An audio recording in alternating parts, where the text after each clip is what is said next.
Good morning. Thank you for coming out to our February 5th Board of Supervisors meeting. I'm going to call the meeting to order and ask Craig Slade, would you pray for us? Be glad to. Let's pray. Father, thank you again for this privilege that we have to come to serve our community. Thank you, Lord, for these men, for their commitment to sit here, Lord, to address issues on behalf of all of the people, all of the citizens of Rankin County. And Father, to use their skills, the ability that you've given to them, the gifting that they have. You've given them wisdom and discernment, Lord, and we ask that you would continue to pour out on them your richest blessings so that they might understand and see what are the issues and how to address them in a way that's fair, that's equitable, Father, that touches and concerns everything that needs to be addressed and does it in a way that this entire community benefits. I thank you, Lord, for the men and women of law enforcement, some of whom we'll recognize this morning, Lord, who sacrifice every day, who put their own individual safety on the line for us so that we might have a safe community. Thank you, Lord, for a community that favors those who want to work, who want to worship, who want to raise their families. Father, I pray that this place would be where they find home. Thank you, Lord, for our time today, and may it be redeemed in accordance with your will in Christ's name. Amen. Amen. All right, let's move right on along to our public comments. And we have a resolution we want to present. Craig, will you help me and the sheriff? I'm going to ask the sheriff to step forward if he will, because we've got some folks in law enforcement this morning, Mr. President, that we want to honor. And I want to say a special appreciation to the sheriff for his excellent work in not only hiring and bringing on board qualified folks who help us every day with law enforcement, but doing a good job of training them and getting them ready and then putting them in a position for success. And today we have the privilege of honoring 4 of our deputies who have recently been engaged in life-saving and heroic actions, and we want to recognize them today. We've got some medals that we're going to distribute. I'm going to ask the sheriff to help me make sure we get those distributed today. So I would like to ask right now for Deputy Tony Shack and John Johnson and William Lindley and Jeremiah Jordan to please step forward. We're going to read this resolution in honor of these men who, as I said, have been involved in heroic and life-saving actions recently. These are separate incidents, but we put them all together on one just to save us a little time, Mr. President. But each of these 4 gentlemen have been involved in heroic actions, and we want to recognize them. Rankin County Board of Supervisors has consistently recognized our county's law enforcement under the direction of Sheriff Brian Bailey as a vital component of what makes Rankin County a desirable and safe place to live and raise a family. Whereas the Rankin County Sheriff's Department has been a consistent partner with the Board of Supervisors in serving and protecting the citizens of the county. In recognizing the importance of Sheriff Bailey and the other leaders of the Sheriff's Department and the men and women who form this department, the Board of Supervisors also recognizes extraordinary and heroic acts of individual officers, among them Deputies Tony Shack, John Johnson, William Lindley, and Jeremiah Jordan, whose training, quick thinking, extraordinary bravery, and selfless devotion to the safety of all of our citizens has resulted in multiple saved lives. On July the 6th of 2023, Deputy Tony Shack, John Johnson, and William Lindley were working to clear a routine traffic stop at mile marker 65 on I-20 eastbound. These deputies were on scene when a vehicle traveling eastbound left the roadway, resulting in a crash. The vehicle immediately caught on fire. Recognizing the danger and at great personal risk, without regard to their own safety, Deputies Shack, Johnson, and Lindley entered the burning vehicle, and they extracted 3 small children and 2 other occupants of the vehicle, and they removed them a safe distance away.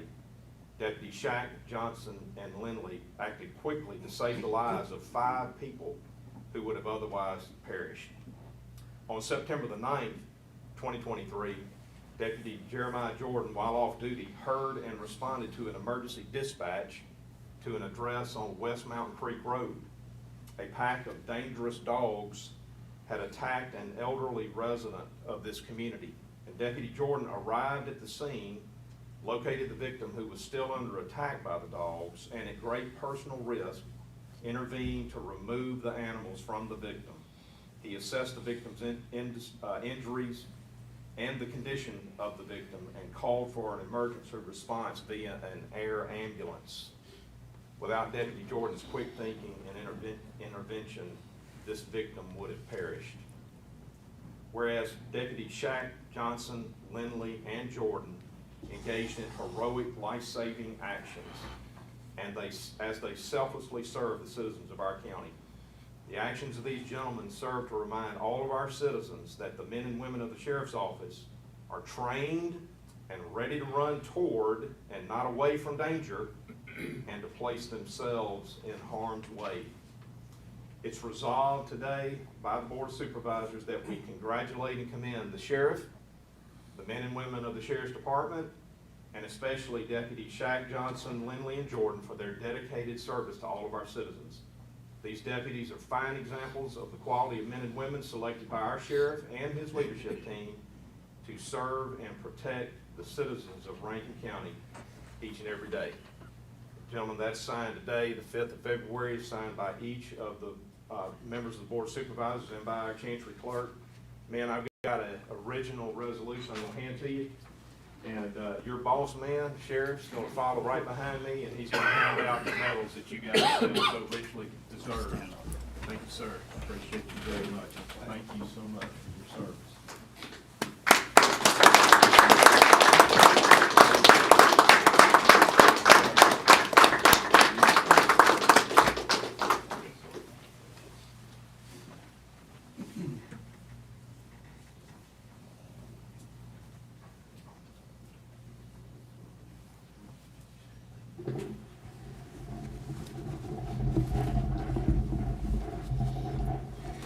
I'd just like to say, hey, D-Love, Robert Lane, still up here with me.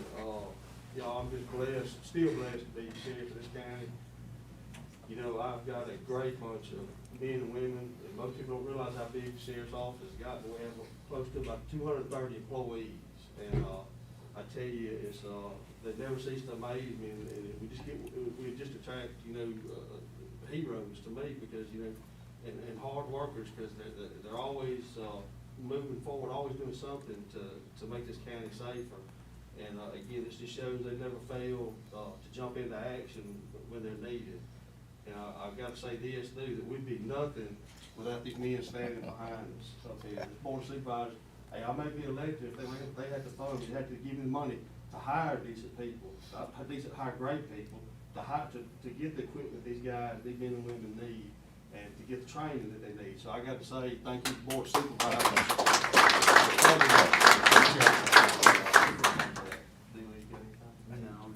I guess I always say it, but you always know when a lawman does something wrong or screws up, and, you know, these guys don't get the appreciation and the recognition, you know, and they're not the only ones, but I'm proud to have guys like this working for us and supporting our county, and you guys too. Thank y'all. And I got to say, this is Tony Shack's second life-saving award. What we did, we had this award made up when they wear on their uniform, and also a nice. This is what we're going to start issuing out now.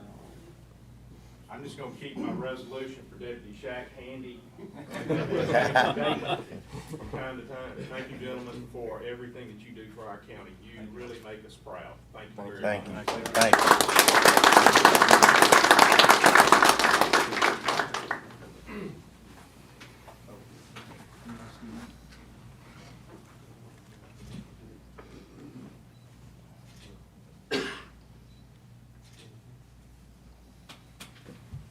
Thank y'all. Appreciate y'all. Thank you much, Sheriff.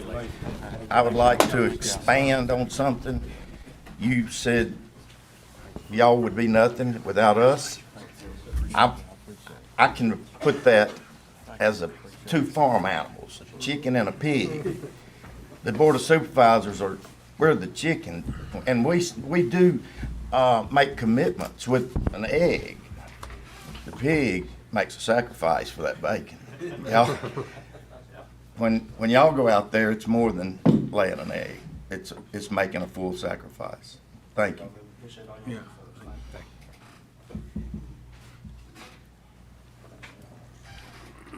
All right, next on our public comments, we have Truck Works. Zach? President of the Board, Supervisors, Rankin County, thank you for having me here. More importantly, Sheriff, that's going to be tough to follow up. So thanks for your service. If it'd be pleasing to you, I'd like to give an introduction of who I am, Mr. President. So I grew up right outside of Mayberry, North Carolina, where they filmed Andy Griffith, of course. And I joined the Army in 2007. I was in special operations for about 16 years. And during that time, I was a leader of the 75th Ranger Regiment, a leader within, not the leader of the 75th Ranger Regiment. And so why am I here? Truckworks brought me here to lead our team. And as I've spent 1 year here, I can tell you what a blessing it is to actually live in Rankin County, but more importantly, to be partnered with you. So thank you for that partnership. Thank you for your patience with us. And more importantly, thank you for your service, Sheriff, Board of Supervisors, and Rankin County. Recent decisions that have been made, we didn't have a face. I am that face, and I've been making those decisions. I don't believe you'll find a more integrity in another trucking company, for that matter, for a dealership, and that's because I'm at the helm. I have expectations of our team, and when those aren't met, I act decisively. I apologize for not including you gentlemen in those decisions, and that won't happen again. And that's the primary reason why I came here today. A formal introduction. You'll have my business contacts as well as my personal contacts, and thank you again for the partnership. Thank you, you. Zach. Thank you. Thank you for your service.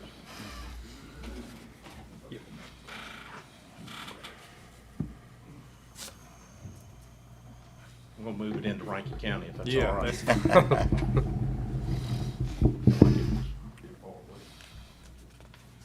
All right, do I have a motion to approve our old business minutes from January 16th, February 1st? I'll make a motion to approve the minutes. Second. Brad Calhoun makes a motion, Scott Berry seconds that motion. Any other discussion? All in favor? Aye. Motion passes. All right, have we all had a chance to look at the consent agenda? And do I have a motion to approve it? Motion to approve. Jay makes a motion to approve. Second. Sid seconds that motion. Any other discussion? All in favor? Aye. Motion passes. Ms. Gilbert, it's your time. Morning, y'all. Good Good morning. morning. Do y'all want me to read every one No, of these, ma'am. or do we want to take them as a whole? I think we all have had a chance to look over them, so I think we could take, if Craig would agree with me, we could take A through F. Yes, sir. I'm looking down through here. I don't see any dates that are out of range, so I think they're all subject to being acted on as one motion, if that's the board's pleasure. Is that the way? Electra, do you have any Perfect. issue with that? No, I would love that. All right. Okay, this, from the people from high school, you probably have a copy of this, the agenda, but these, when you have time, just look over them. These are adjustments for one reason or another, that taxes that were paid or were not paid needed to be adjusted a little bit, and this is a way to go back and fix that when it's found, okay? And it's not really to anybody's benefit for us to sit here and read through every one of them, and they're in the written agenda. All right, do I have a motion? I'll make a motion to approve A through F as one. Second. Brad makes a motion, Scott seconds the motion. Any other discussion? All in favor? Aye. Motion passes. All right, thank you. Mr. Harrison, you got 5 minutes. Won't be here that long. Thank you, Mr. President, Board. Road work accomplished for January and road work scheduled for February. Do I have a Motion approved. All right, Brad makes that motion. I'll second. Sid seconds that motion. Any other discussion? All in favor? Motion passes. Got a ceasefire permit that'll be installed at the spillway and Hugh Ward Boulevard between those in the District 2. Second. Scott made the motion. Jay seconded the motion. Any other discussion? All in favor? Motion passes. We can take C and D together. Both of those are Comcast permits. Both of them is in the Greenfield area. Subdivision District 3 property. I'll make a motion for C and D to be approved. All right. Brad makes a motion. Second. Scott seconds that motion. Any other discussion? All in favor? Motion passes. Before you go to the next one, Mike. Yes, sir. Let me explain to these high school people what, these are where private companies are coming in and putting down, in these cases, mainly fiber, so that it upgrades the internet and Wi-Fi, whatever. They have to apply with the county for a permit to run alongside our roads and our road right-of-ways and across the roads and stuff. And we have to know where they're at and when they're doing it. And our road manager has to take the applications, approve them, and have somebody watching over them to make sure they're not running over water lines or Mailboxes. whatever. Just make sure they're doing their job right, because they are running in a lot of times people's yards and right beside our road. And that's what we just did. All right, let's move on to E. I got E, be Pisgah Water Association, Mr. President, be a water line installed between Big Hill Drive and Carter Store and other roads involved in the Pisgah Sand Hill Road area in this installment. All right, I'll make that motion. Second. All right, Steve Gaines made the motion, Brad Calhoun seconded the motion. Any other discussion? All in favor? Motion passes. Hey, Yes. Dave, did you get that handled in Live Oaks with ceasefire or which? We did get it handled, but we're not sure ceasefire hit the mailbox. Okay. It's a very minute dent in the mailbox. It looks like it's been there for a while. All right. It's less than a thimble head dent in the mailbox. They had like it was run over or something. No, sir. Okay. It wasn't destroyed or nothing like that. It's a little dent in the lid. And we're trying to investigate it, but they didn't work right there at that mailbox, and they said they didn't hit it. So Okay. I ain't sure what we end up with, but they said they do whatever they need to do to get it resolved if it becomes a problem.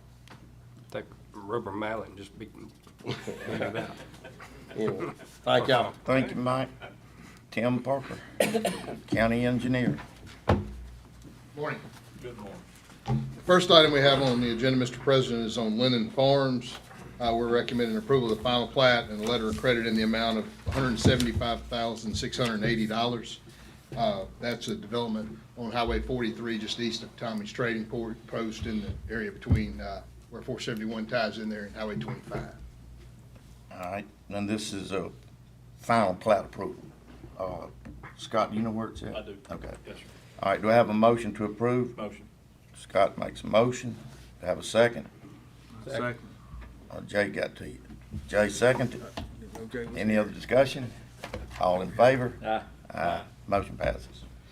Item B, Mr. President, is on Harold Acres. This is a 9-lot subdivision on Harold Road that I believe is fully developed. It may not, maybe a couple of lots still available, but they had an issue with a house being built too close to a property line, so they had to adjust 3 of the property lines to accommodate the setbacks and such. So we're just recommending approval of that amended plat, final plat.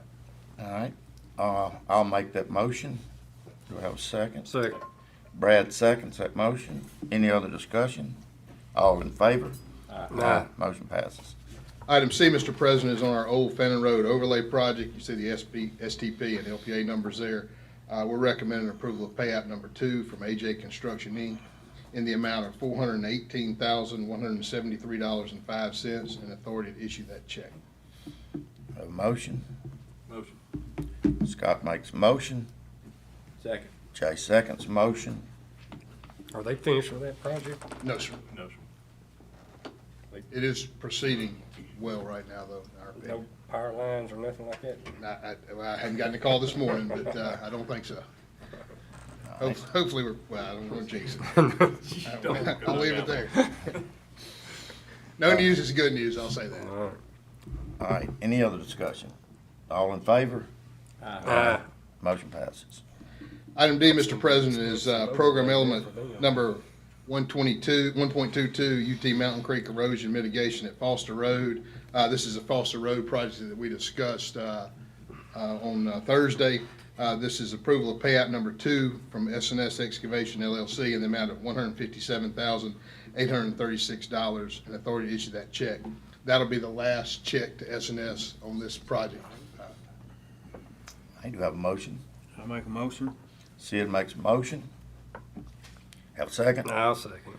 Brad seconds that motion. Any other discussion? Reluctantly. All in favor? Aye. Motion passes. Item E, Mr. President, we're in hopes of having all the paperwork today. We approved the summary change order at the meeting last Thursday. This is on Gunner Road Improvements Phase 1. We still don't have the release of liens or the signed payout.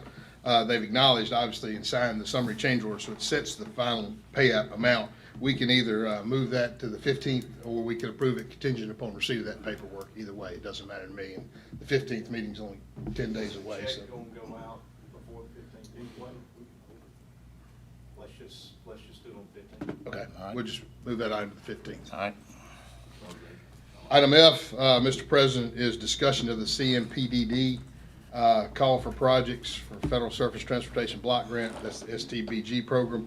We talked about that a little bit on Thursday. That's where the federal grant comes in. Central Mississippi. I'm just looking at my paperwork.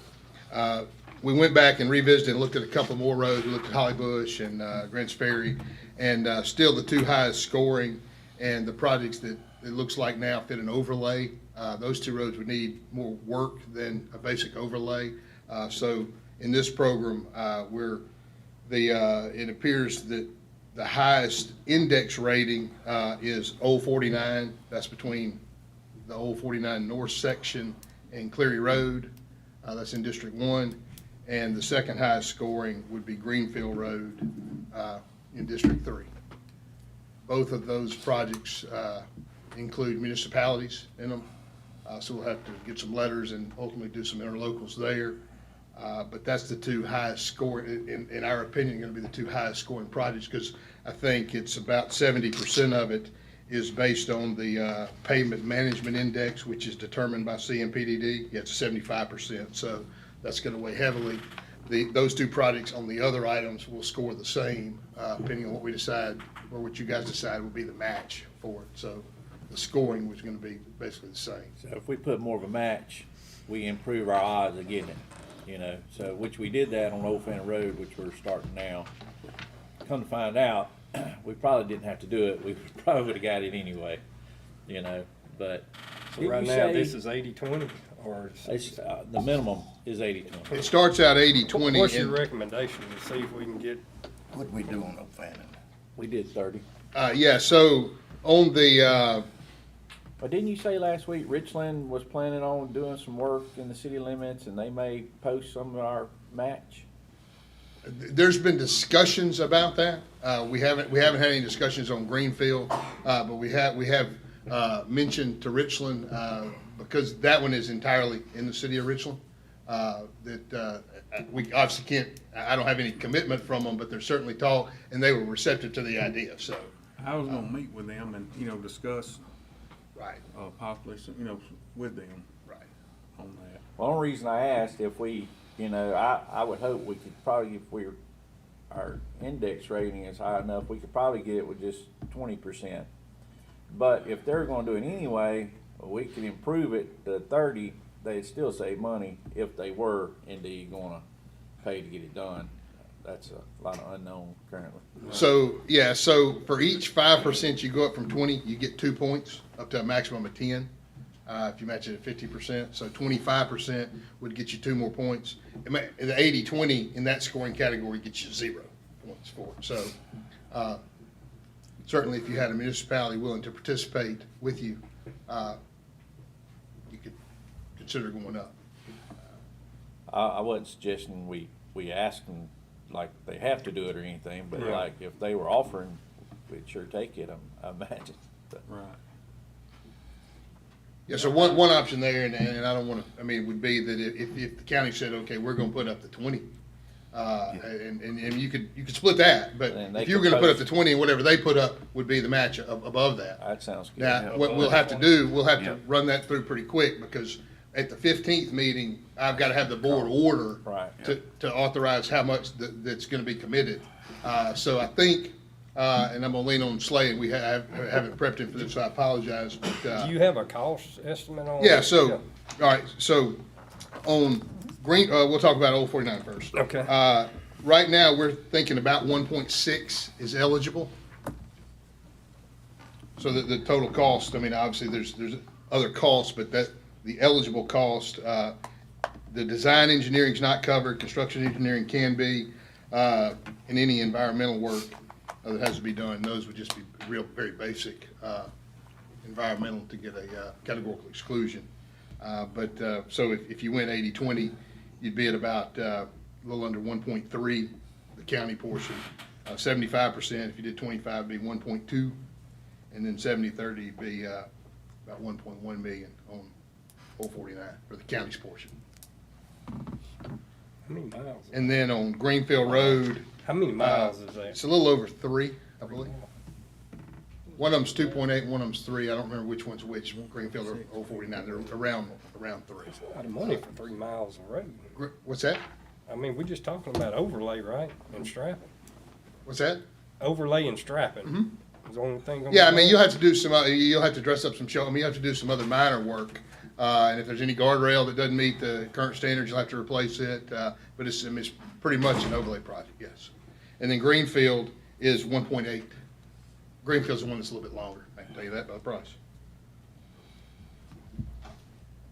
So we can submit both of them. There's nothing wrong with submitting two.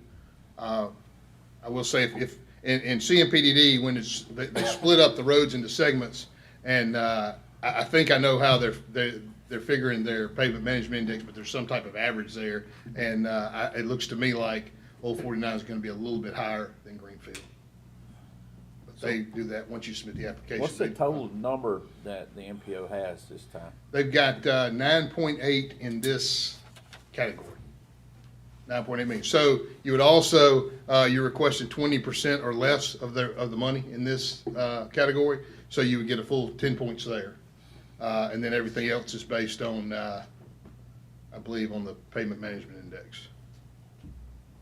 Yeah, the 20% is the 15%. The what you match is 10%, and then the pavement management index is 75%.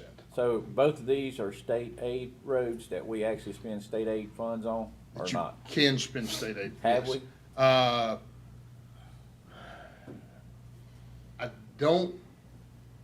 I don't know the answer to I think that. we did Greenfield Road. I know we replaced a bridge on. We replaced the several bridge, years we ago. replaced it under the county commodity bids. It was not a state aid project. So is Old 49 state aid? I'm pretty sure Greenfield is. Yeah, I'm Yeah, almost I positive. know it was too, Greenfield yeah. is state aid. And they would qualify for our state aid this go round, most likely. That is correct, yes. I think they would, yeah. But there's other projects that, that certainly will qualify for state aid that may not have the PMI. They won't high- qualify for this. Right, it's high, that don't have the so payment. It's kind of a no-brainer, you know, Yeah. because it was gonna come out of our state aid funds anyway. Yeah. We're about to get our state aid funds here soon, and every time we end up with Short. a shortage. Yeah. Last time was most ever we had put in, it was well over $1 million that we had put in to finish the roads that they had identified for that 4 years, you know, so. I mean, Cost of everything went up. yeah. I think it's a good idea to go ahead and Do do. both, I Yeah. think, and then, What and I'm hearing at the is lowest, that you and then we'll guys see if Richland will wants to put put something in. forward a Yeah, I commitment think to so. pay the 20% local match. And the idea will be to ask him to Yep. communicate on your behalf with the municipalities about an additional match that they could commit to, because that's gonna affect how the application goes in, right? So if municipalities agree to chip in another 5% local match, Yeah. the application needs to reflect that the total local match is 25%. You're 20 and the municipality's 5. That's what I would like to Y'all do. good with Yeah, that? I'm good, yeah. So Tim needs some direction on, if we haven't heard a response. Yeah, just submit We're it like good it to is. submit it as Submit it the as 20. Right? And we're gonna do both of them, so, Yep. y'all Yes. are good with me contacting, because Greenfield touches Brandon and Yeah. Pearl, so we'll contact both of those municipalities as well as the city of Richland on Yep. 049. Okay. All right. Thank you. That's all I have. This is just discussion. We're not approving this at this time, right? We don't need to take a. That's correct. Yes, it would be on the On 15th when they do the Okay. board resolution. Yes, sir. All Thank right. you. Thank you, Tim. Mr. Slay. Mr. President, if I can get y'all to act on items A, B, and C as one motion. This is to set public hearings on the 15th of February for 9 a.m. You see those there, conditional use permit, and rezoning request. I'll make that motion, set A, B, and C on 15. Second. All right, Brad makes a motion, Scott seconds that motion. Any other discussion? All in favor? Aye. Motion passes. Mr. President, with your permission, one item D and E together, one motion D and E together to set an April 1, 9 a.m. hearing for 2 conditional use permits that you see there, District 4, District 5. I'll make that motion. I'll D and second E. that as well. All right, Brad makes a motion, Scott seconds the motion. Any other discussion? All in favor? Aye. Motion passes. Mr. President, item F, I'm going to ask Ms. Sugg to step forward. We're going to open a public hearing on our Richland Uptown Tax Increment Financing Plan. A notice of publication was printed in the Rankin County News calling for anyone with an interest in discussing the board's consideration of adoption of the Richland Uptown Tax Increment Financing Plan to be here on this date at this time. This time I'm opening that public hearing. I'm asking if there's anyone here to speak on the matter of the board's consideration of the Richland Uptown Tax Increment Financing Plan. Is there anyone here to speak on that matter? Mr. President, I don't see anyone here to speak on the matter of the public hearing for the Richland Uptown TIF Plan. We will close that public hearing. The records will reflect that no one appeared to speak on that matter. The next item under your section is why I asked Ms. Sugg to step forward, because now we're going to consider adoption of our resolution that approves this board's action. It's stated in the intent to provide tax increment financing for the Richland Uptown Development Project. That has already been approved by the City of Richland. This is a City of Richland economic development project. As with all tax increment financing plans, there is no risk on the part of the citizens of Rankin County as it relates to a tax increment financing plan development. The developer is responsible for installation of all public infrastructure associated with the development activity. It is the developer's responsibility to secure the installation, to pay for the installation, and at points in time when the developer has reached the commitment and has installed the infrastructure, the developer is then entitled to approach the City of Richland and the county to confirm that those items of infrastructure have in fact been installed, have been installed properly, adequately, they meet all requirements, and then and only then the developer is eligible to receive a reimbursement for the cost of the public infrastructure that the developer has installed. And that is done through the issuance by the city of bonds that generate bond revenue, and then that is reimbursed to the developer. That's the way a tax increment financing plan works. And so unless and until requirements are met, unless and until there's an actual increment to support an issuance of a bond debt, an increment being additional ad valorem taxes that are coming online and being collected through the tax assessor's office, through the tax collector's office, then and only then can the bonds be issued. That's how a TIF works. And so what is before you Now that we have closed the public hearing is the adoption of the resolution that authorizes all of that activity to be initiated. Okay? Does anybody have any questions, Ms. Sugg, did I leave anything out that you want to add? If I could say, I do appreciate and want to commend the board and your flexibility with this project. I appreciate how y'all have worked with us to give us the potential to perform and seek reimbursement once the project is up and developing. So, thank you. Thank you. As with all TIFs, the county's commitment is half of our ad valorem millage. We do half. We don't give 100% ad valorem rebate for debt service. So the county will, in fact, receive unfettered, without any regard to the bonds, will receive half of the incremental ad valorem that's collected. Okay? So at this time, it'd be appropriate for the board to act. We just need a motion to adopt the resolution as presented, and then we can move on.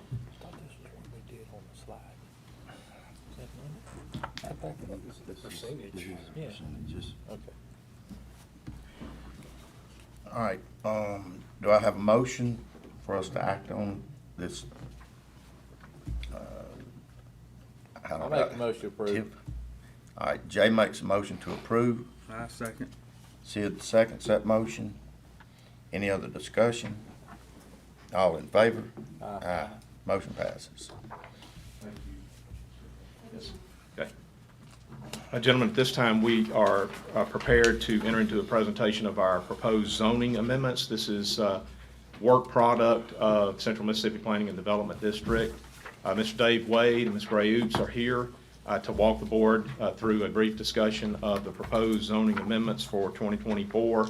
This is in keeping with what this board routinely does. We stay on top of our zoning amendments and our comprehensive plan, and we make sure that as those need to be updated, we are in a position to do that. To do that, the general rule of thumb is that unless otherwise necessary, you are at least looking at your comprehensive plan and your zoning amendments once every 5 years. That's the general rule of thumb. And so we're probably due, when you say? We're probably due to go and look at it. Thank you, Craig. As I was sitting there thinking about it, it's dawned on me this fall will be 20 years since the county adopted zoning regulations. And I think at that time, Jay and Renee and I were probably the only ones in the room at that time. But over the years, as Craig mentioned, we have development trends change, state laws change, and it becomes necessary to make amendments to the zoning ordinance. So we've worked with Renee and Craig over the last few months to develop this list that you have before you. And I'll just kind of touch on the high points and then answer any questions from there. We did address short-term rentals, how those will be addressed in residential areas, conditions on medical cannabis businesses and that industry as things have changed and state laws continue to change. We have to amend the way we address that. We've addressed accessory structures and dwellings, wireless communications, again, liquor stores. We've had to amend the way we measure the distance from liquor stores to protected areas to match state code. Parking regulations, those have been amended a little bit to kind of reduce them. We have found over the years we tend to require too much parking for some developments, so we're trying to get a little more reasonable with those regulations. And then prohibition of allowing people to reside in storage buildings and containers, that kind of thing. And then of course a big one there at the end is utility solar industry, how we're going to address that. That's becoming an issue statewide, and so we had to do a lot of research, work with Craig and Renee on that, and come up with a way that we're going to address that So what is industry. the downside to the solar industry? Well, I don't know that it's so much of a downside as to we just need to address how we allow it in the county. Without it being in our zoning ordinance, we have no way of controlling where it goes and how it's set up. And there are some safety issues with that. As as it is developed next to residential areas. If you were to have a storm, you've got a lot of hazardous materials that can be blown everywhere. So there's just some, not to mention eating up agricultural lands for that industry. So we just had to make sure that we did the research and addressed it appropriately in the county. Thank you. One issue on solar, there's a couple of issues on solar for me. This regulation introduces a decommissioning responsibility. That can be a biggie. These things go out of favor, go offline. Right. You gotta have regulations that address that they got to be removed. Yeah. They gotta go. They can't just be left abandoned. And so we were kind of skating a little bit naked there with no regulation relative to decommissioning. And so I appreciate David Gray helping us immensely try to find appropriate decommissioning language that is enforceable. Bond requirements, Jay, making sure, keep in mind, these are energy supply activities. And so you're gonna have interfacing with your electric utilities, and that's gonna require some level of infrastructure that is probably not everywhere that you can imagine. So difficulty getting appropriate interface with electric providers, especially in some of your more rural sections. And what we're seeing also is that other political subdivisions are addressing these types of activities because they're a little bit ahead of us in terms of having to deal with them in a somewhat unregulated environment. So are we gonna require them to do a letter of credit for the removal? Yeah, so a bond or letter of credit, something that would securitize or collateralize the obligation to decommission, yes. Yes. So how would a bond work? I mean, who's gonna make sure it stays current? Yeah, so I'm gonna lean to a letter of credit because that's simple. It just becomes a responsibility of the supplier, the user. Right.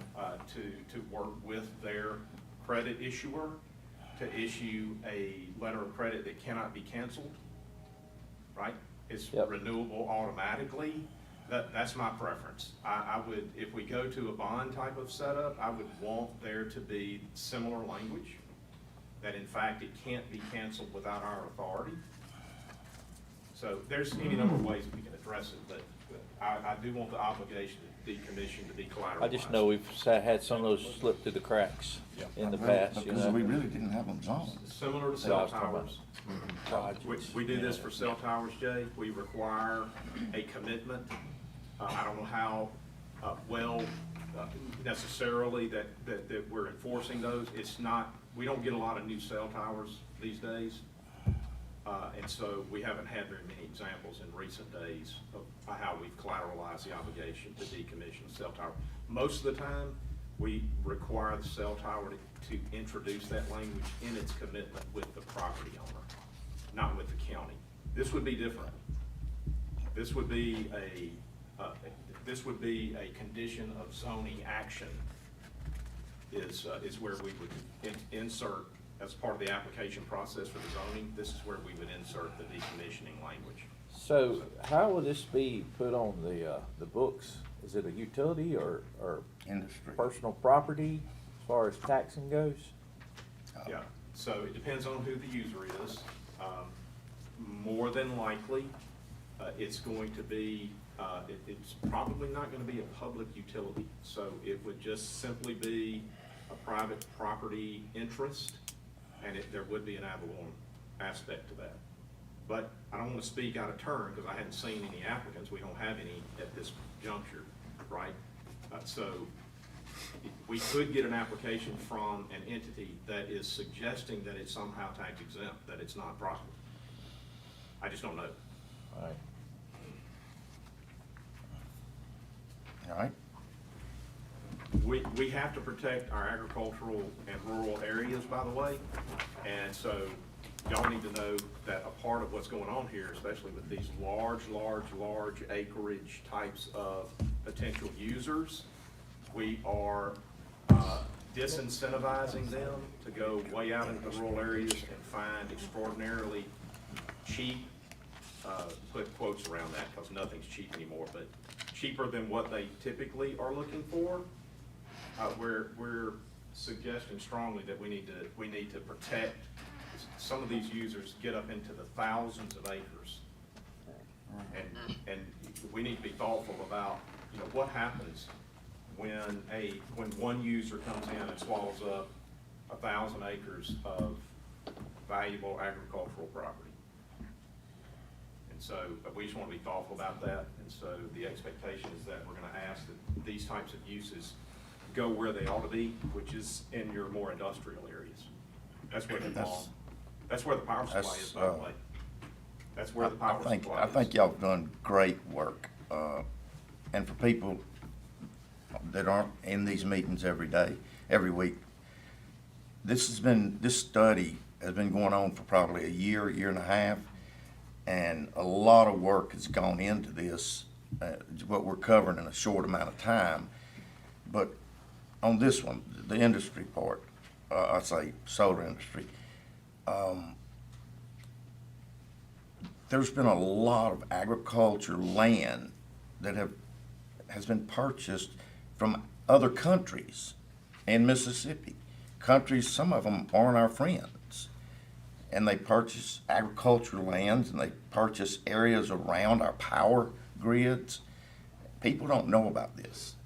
And one day that could be very dangerous to us. I'm not saying that the solar industry is a dangerous industry or whatever, but while we can, we need to get some regulations around it, and I think that Gray and Dave have done a great job in what they've done here.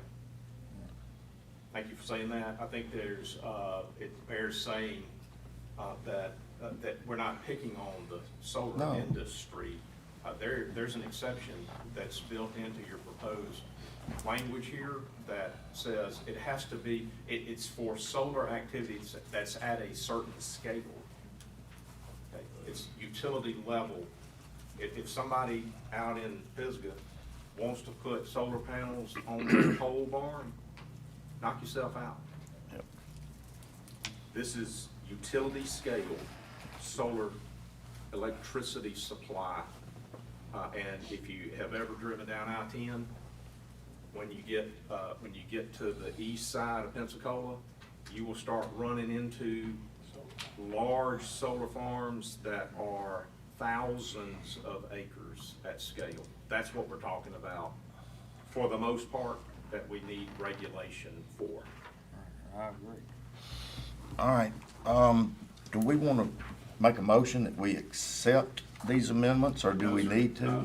We got to set up, we're gonna have to set Oh, up here, public hearing. Yes, sir. Okay, Anytime all right, we do let's zoning amendments. look around. Anybody object? Hey, Public so hearing. do we have any R1C currently? R1C? Yeah, we do? There's some out there around, Live Oak, Cedar, Stone, in that area out there, there's some R1C.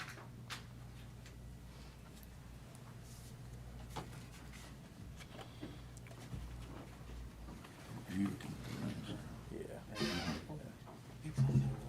Is this Bill Rankin? Yeah.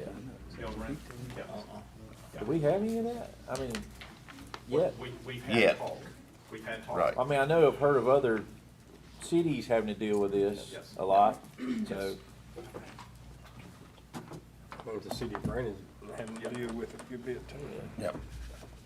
So we need, what we're attempting to do there is to look for ways to see to it that where we allow that will be in tightly contained, densely populated situations where it can be justified from an economic efficiency standpoint, Jay. We need a developer that is in that business and intending to develop. We need them in a position to be able to commit to have on-site property management. And my concern is that you're not gonna be able to do that practically in any sort of zoning context where the density doesn't justify it. So if you try to do that in R1, it makes no sense. It makes no sense. You can't afford to go into that knowing that you're gonna have an on-site management responsibility. You can't get the densities where they are. So we think they should be placed where there's going to be an economic capacity to actually fulfill all of the requirements that we are anticipating having in place. And on-site management is a big one. All right. You will lead us into setting, Yes, sir. Yes, sir. At some point, we're gonna set a public hearing on this. Forgive me, I didn't, did y'all see did I try to set a public hearing on that stuff? Not yet. I Why don't don't y'all think tell so. us when you wanna do it? That was part of this. I thought we would just do it today. Y'all wanna try to do this, first March? Yes, Have your public hearing Yeah. first of March? if we got time to advertise it and that type of stuff. Which gives us plenty of time, because we've got a couple of rent-to-own conditional uses that are set for 1st of April. So this gives us, this times out good. Unless y'all are hesitant, we will be prepared to go ahead and have our public hearings. Have we done the comp plan? We did. That will be in 2 weeks. Yeah, we can. 15. Are we doing the comp plan on the 15th? Yes. Yep. Good. So we'll do the zoning amendments on the 1st of March. Okay. Y'all good with that? Yes. Can you help us with the publication? Absolutely. All right. Appreciate y'all. Thank y'all. Appreciate y'all for your work. If there's No other questions on the zoning amendments, we'll move on to the next item under my section, which is item I, consideration of and potential action to adopt a revised ordinance for the storage, locating, sale, and use of fireworks in unincorporated Rankin County. This one is a, what I'll call a minimalist kind of tweak to our current fireworks ordinance that, by the way, was adopted, Renee, help me, a long time ago. We are just kind of updating and modernizing. Ms. Renee and I have been working on this. I talked to Brett about it earlier today, and just let him know that his part of how we regulate fireworks, which is primarily has to do with the big displays, the outdoor displays. Brett also does inspections on the actual part-time fireworks operations. From time to time, he's asked to step in and make sure that they are compliant and that they're doing their thing. So I wanted to walk y'all through, I'll try to highlight where the actual changes are, but what you're about to hear is how we have been regulating fireworks, sales, locating, and other things, how we've been doing that for decades, okay? So, first and foremost, we are requiring the obtaining of a privilege license by any fireworks seller in the county. It's in unincorporated county. Y'all know you don't regulate inside the municipalities. We leave that up to the cities. They have to submit a cash bond or a surety or performance bond of 5% of their total inventory. That's a part of the privilege license. They pay a one-time refundable application fee for their location. We do an inspection. There's a fee requirement if we have to go back out and re-inspect because they're not compliant. They are prohibited, anybody is prohibited from selling fireworks without getting a privilege license and getting an application in place. There are zoning requirements, and by the way, there's multiple requirements that go along with where you put one of these fireworks stands, okay? Let me highlight one in particular. Not locate any fireworks stand within 1,000 feet of a church, school, licensed daycare facility, a hospital, a nursing home, or a convalescent facility. Not locate any fireworks within a quarter mile, 1,320 feet of any location that stores hay, cotton, wood products, an activity that's engaged in manufacturing activities or stores flammable liquids or gas stations or natural gas facilities or other similar locations that might have a high risk of fire. Okay? That's what we've been doing. That's not a change. That's how we have done it consistently. And they are also required to get written permission from any property owner if they're just going to locate as a short-term location. They have to get written permission from the property owner to locate there. We have a definition section that excludes things like the little caps that go in the little toy guns. That's not a firework. And so we try to take care of all of that. The zoning requirements. We require a conditional use permit for any location that's gonna sell fireworks.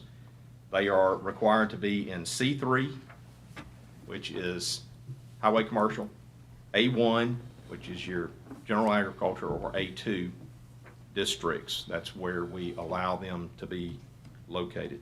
There's penalties if they violate the ordinance. It's associated with a fine, but there is potential jail time that's there authorized, and of course, the Justice Court would review this, any violation, as a misdemeanor offense, and so it is, in fact, a misdemeanor criminal offense to violate our ordinance. We follow state law with respect to the actual calendar. Our citizens may not be aware that the selling of fireworks can only happen by state law in very specific time ranges. So it happens on the 15th day of June, and it has to stop on the 5th day of July, and it starts on the 5th day of December, and it stops on the 2nd day of January. And so that's by state law. Y'all don't even get to regulate that. That's just how that works under state law. There are hours of operations requirements under state law. And then we do not allow sales to anybody under the age of 12. We don't allow sales to anybody that appears intoxicated or under the influence of mind-altering substances. Is that county or state? That's county. Oh, okay. The sale of fireworks cannot occur, and I appreciate the fact that this provision is in here. We're not going to allow the sale of fireworks where the county has issued a burn ban or where the governor has issued a burn ban. Okay, so that ought to be obvious, but we're making sure that it's clear here. And we don't allow the sale of fireworks by virtue of loose or broken packages, like individual fireworks sales. Displays, exhibitions. This is the way we've been handling these for years and years. We require proof of general liability insurance to be in place. The approval, or they have to lay out for us the design, the name of the company, who's going to be in charge, what the contact information is, where it's going to be, when it's going to be. All of that has to get laid out, and our fire coordinator does an inspection on all of that.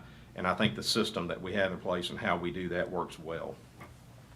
We have some restrictions on signage that is embedded in our fireworks ordinance. This has to do with those temporary signs primarily, and we just want to make sure that we have the ability, if they try to do a temporary sign and it becomes a traffic hazard, we want to make sure we have the ability to take care of that.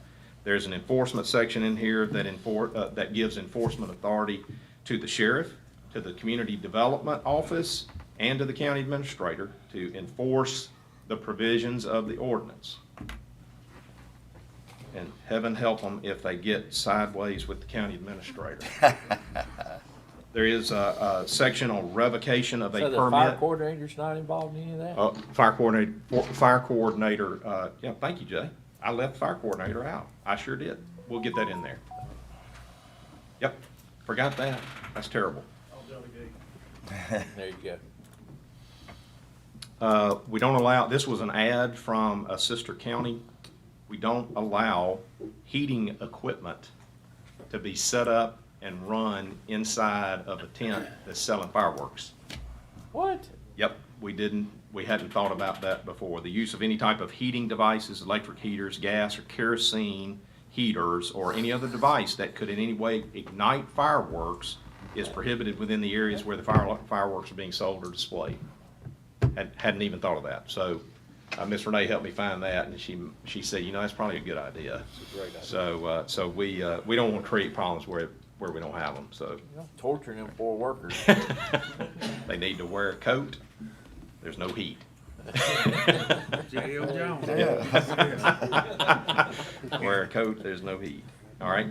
Gentlemen, unless you have specific questions, our recommendation, the recommendation of the staff is let's update and adopt this ordinance. We're prepared to recommend that we do that today if the board is of a mind to do so. And we will make sure that we have in the final version that the fire coordinator is also entitled to enforce the provisions.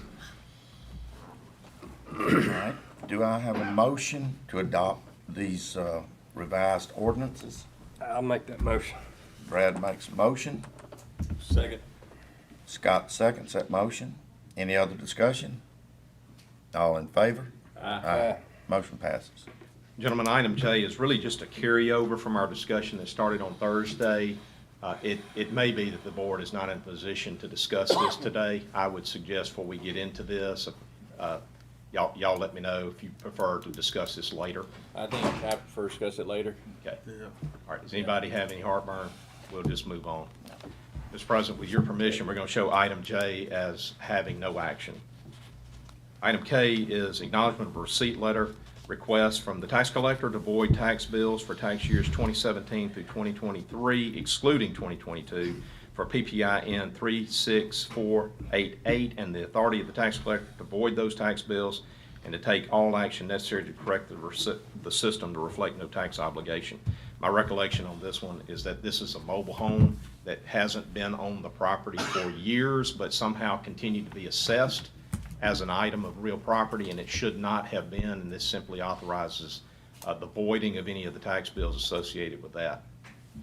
All right, do I have a motion? Motion.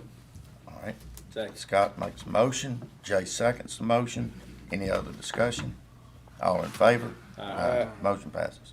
Item L is it's a long and unnecessarily long worded, that simply means we're taking the time to get some professional services in place under contract on a flat fee basis of $50 per parcel to help us with our Oak Grove project. We need rights of entry, and this individual has the capacity to provide that service at an affordable amount, $50 per parcel. Versus our previous 200. bid was 500. Oh, 500. Yeah. Okay. Well, you were gonna do it for free. Well, I've done everything but 25 of them, so. I make most to approve. I'll second. L. Second. All right, Jay makes a motion to approve L. Scott seconds that motion. Any other discussion? All in favor? Aye. Motion passes. How many total did? 25 left. It's 80, Yeah. something like that. Okay. Item M, Mr. President, is authority to approve our Motorola service agreement and authority of the board president to execute those documents. This is, y'all are already have been made aware of this. I think it's 1.2 to 1.3 million is what we're talking about. Here's the total ask. But this will allow us to have both service and maintenance upgrades for our system. We currently do not have an agreement with Motorola to that effect. That agreement lapsed. And so this puts us back in good stead with Motorola to allow us for our emergency communications equipment to be upgraded. Motion approved. Okay, Jay makes a motion to approve. Have a second? Second. Brad seconds that motion. Any other discussion? All in favor? Aye. Motion passes. Gentlemen, I'm going to have executive session to talk about, I know, a couple of things. One's being property acquisition, one being an update on some litigation. And so I'll be asking to go into executive session at the conclusion of the meeting. Mr. Hicks is, Went to the restroom, Oh, right? okay. I think I hear it, so. There he is. Sure up. Oh, well, all right, Wanda, come on in.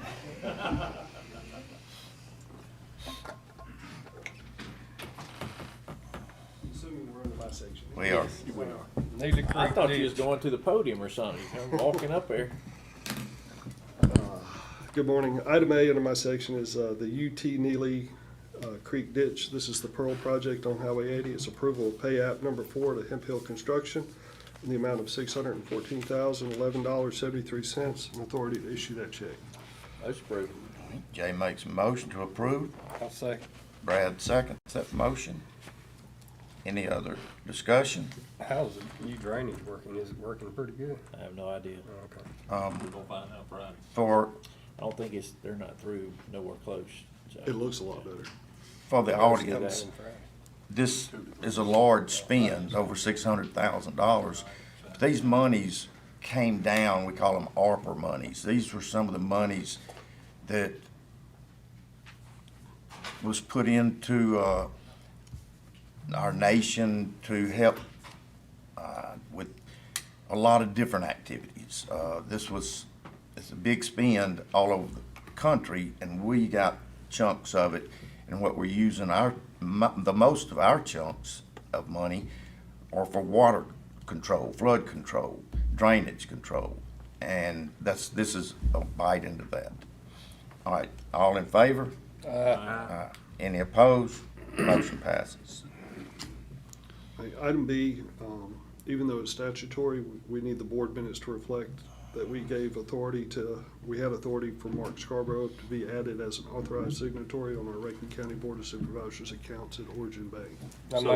Second. All right, Scott makes a motion, Brad seconds that motion. Any other discussion? All in favor? Aye. Motion passes. Item C is approval to increase the mileage reimbursement rate for private vehicles travel in the state of Mississippi according to the DFA effective January 1. This is in line with the IRS requirement. All right, do I have a motion? Second. All right. Scott makes a motion, Jay seconds that motion. Any other discussion? All in favor? Aye. Motion passes. Item D is approval to advertise county resources in the amount of $5,000, and that's as a sponsor for the National Law Fit Challenge, and it'll be held in Flowood in June. All right, do I have a motion? Motion approved. I'll second it. Any other discussion? All in favor? Aye. Motion passes. Item E is authority for the board president to execute our annual continuing disclosure engagement letter related to legal services provided by bond counsel to prepare and provide required financial disclosures associated with our outstanding GO bonds and other bonded indebtedness, and authority to do all documents associated with those disclosures How often do we have to update that? every year. Butler Snow, this is who this is. This is our bond counsel. All right, do I have a motion? Make a motion. Sid makes a motion. Do I have a second? I guess I'll second. Jay seconds the motion. Good job, Jay. Make it awkward. Any other discussion? All in favor? Aye. Motion passes. Mr. President, I will need a request of executive session based on personnel and potential land acquisition. All right, let's go additional business. I do have a matter that I'd like to bring up. In our last board meeting, the judges came to us. They were solidified, they were a group, they had information that they provided us that most of the guys on the board wasn't aware of, but our public defenders in Rankin County do a great job, and we're required to have public defenders, and the taxpayers do pay for those public defenders. We have lapsed a little in that the amount of money we're paying our public defenders is less than some adjoining counties. The privilege of having great public defenders is they know how to handle their cases. They come in, they're prepared, they take a case and present their case to the judge, whoever, and things run smoothly when you have prepared, good, smart public defenders. We want to bring ours up to about the same thing, say, as Madison and the others.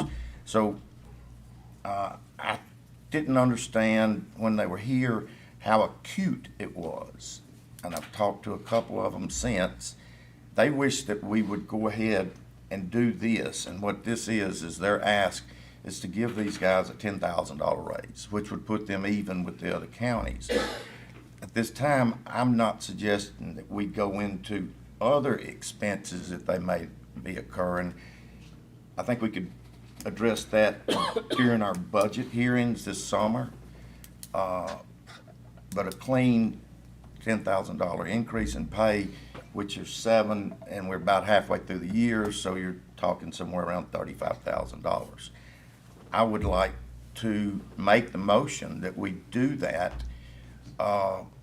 and get that taken care of, and then if there's any other incidental type things, we'll talk about that during our budget hearing. All right, that's my motion. Is that Motion to I gotta add that, I'm sorry. Just take everything I said and put that in a motion under additional business and add it. All right, do you have a motion to add it? That's your motion. Uh-huh. To add, Yeah. I'll second. All right, I made the motion, Brad seconds that motion. Now then, it's, all in favor? Aye. All right, it's added. Now I wanna make the motion to approve it. Make a Second. motion. I'm, I second it. okay, all right, Brad makes a motion, Sid seconds the motion. Any other discussion? Mr. President, can I ask? Yes, sir. If you'll allow for your motion to reflect that it also authorizes the adjustment of the budget to make the Yes, sir. budget Yes, reflect sir. what this action is? Yes, sir. Okay, that'll be a part of the motion. All right, all in favor? Aye. Motion passes. All right, do I have a motion to discuss the need for executive? I'll make- All right, Scott makes a motion to discuss the need for an executive session. I'll Brad second. seconds that motion. You got Now three then, things, Mr. President. I'm gonna got let you litigation. address those. Yes, you got litigation, potential litigation, and pending litigation. You've got acquisition of the property, and you've also got personnel, at least one personnel matter. Okay, do I have a motion now to go into executive session to cover these items? Second. Scott makes a motion, Brad seconds that motion. Any other discussion? All in favor? Aye. Aye. Motion passes. We are in executive session.